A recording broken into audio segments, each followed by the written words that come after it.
I want to share with you a success story that blows my mind. It's something that made me look at myself and think, could I survive something like this? This story is a testament to the human will and how powerful people really are and how strong we really are. This is called The Girl Who Could Hear Nothing But the Noise Inside of Her Head.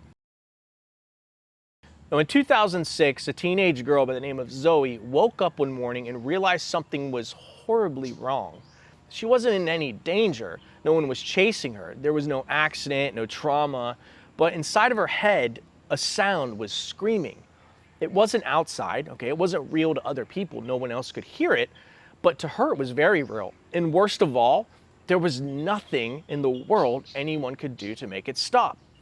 And for most of us, this sort of thing comes and goes, this mental noise or this sound, it doesn't stay. But for Zoe, it didn't fade, it grew. And then something happened that doctors say should have completely broken her, but it didn't. Instead, she did something so psychologically unusual, doctors still cite her case today. This is the true story of the girl who lost all her hearing and was left alone with one sound no one can escape. When Zoe was 14 years old, she began noticing a faint ringing. Not enough to panic, not enough to disrupt her life, just a soft, high-pitched tone that came and went. Doctors shrugged at it. They said, well, maybe it's stress. Sometimes these things happen. But months later, the ringing became more prominent. It was like a thin electrical wire that was sizzling inside of her skull. And as it grew louder, a second tragedy started to creep in. Her hearing. She began to lose her actual hearing. Slowly, then quickly, then all at once. Within a short time, Zoe, who was a bright, social, funny teenage girl, went from having normal hearing to severe deafness. But here's the most horrifying part. When you lose your hearing, the world becomes quieter. But for Zoe, when she lost hers, her world became louder. Most people with tinnitus have natural escape routes. They have background noise, the noises of nature, white noise, music, conversation, environmental noises. But Zoe had none of that. This isn't metaphorical. We're not exaggerating here. Her world was complete silence, except for the tinnitus sound, which filled her entire space. I want you to imagine being trapped in a silent room with the fire alarm that's going off forever, and that's the only thing you can hear. That was Zoe's reality. And she actually wrote, I heard nothing but the internal noise of the tinnitus. I had no sound to cover it.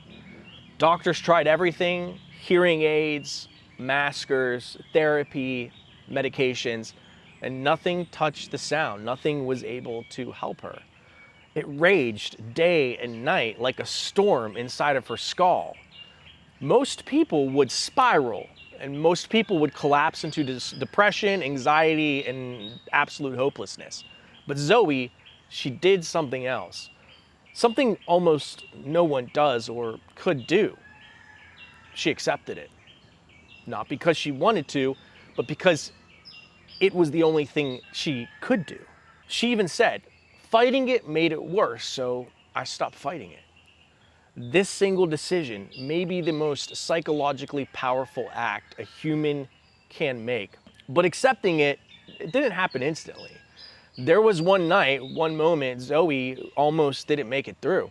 She described lying in bed, staring into the darkness, and the darkness felt like physical. It was so brutal. And the ringing was inside of her skull. It was screaming with the force of jet engines. And she remembers thinking, there is no escape. There is no silence. Not ever again. And this moment is the moment that would break most people. But for Zoe, it didn't break her. She did something that neurologists still consider shockingly adaptive. She stopped interpreting the sound as danger. Her brain didn't want to do this because tinnitus is designed to induce stress. That's what it does. But Zoe's mind did something very, very rare. Instead of spiraling, it reorganized. Instead of catastrophizing, it reframed. Instead of shutting down, it opened up. And she even said, I realized the noise was not going to kill me, and if it wasn't going to kill me, I could learn to live with it. Now that sentence sounds small, but in the psychology of chronic sensory suffering, it's the difference between a prison and a life. So as the years passed, something even more remarkable happened to this girl. Zoe didn't just cope, she went on to live.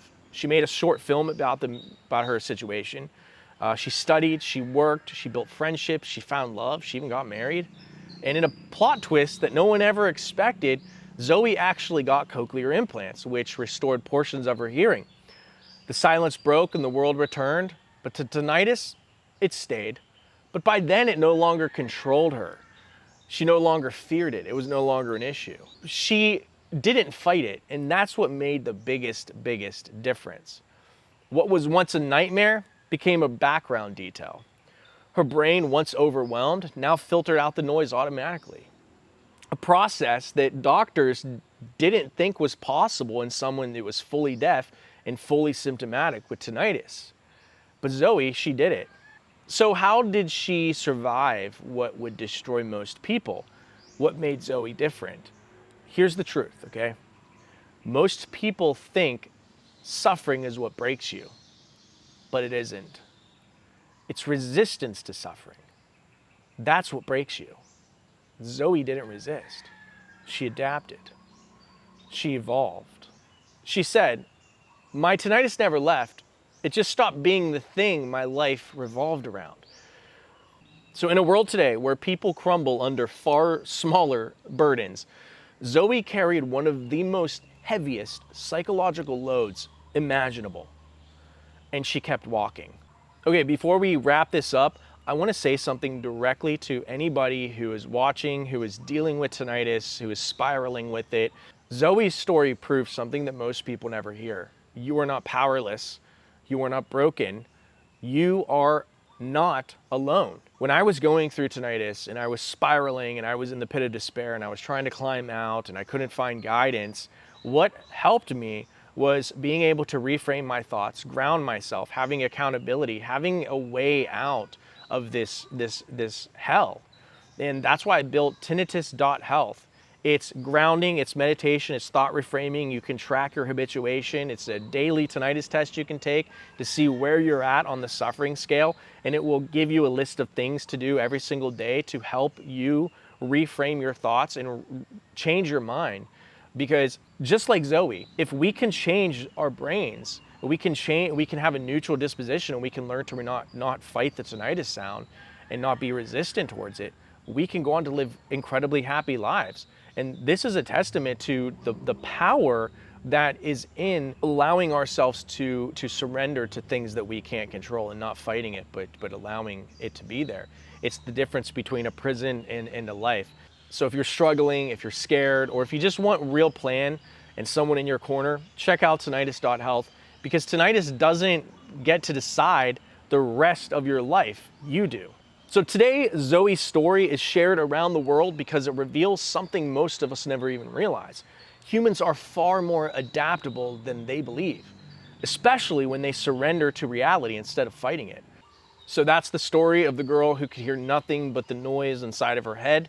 And somehow she went on to build a full, rich, meaningful life inside that silence. So if you or someone you know struggles with tinnitus, Zoe's story is proof that even the loudest suffering cannot overpower a mind that refuses to quit. Thank you all for watching. Make sure to comment below. I love reading the comments. Share this story with someone who needs a little bit of hope in tinnitus. Consider smashing the subscribe button, and I'll talk to you all later. Peace.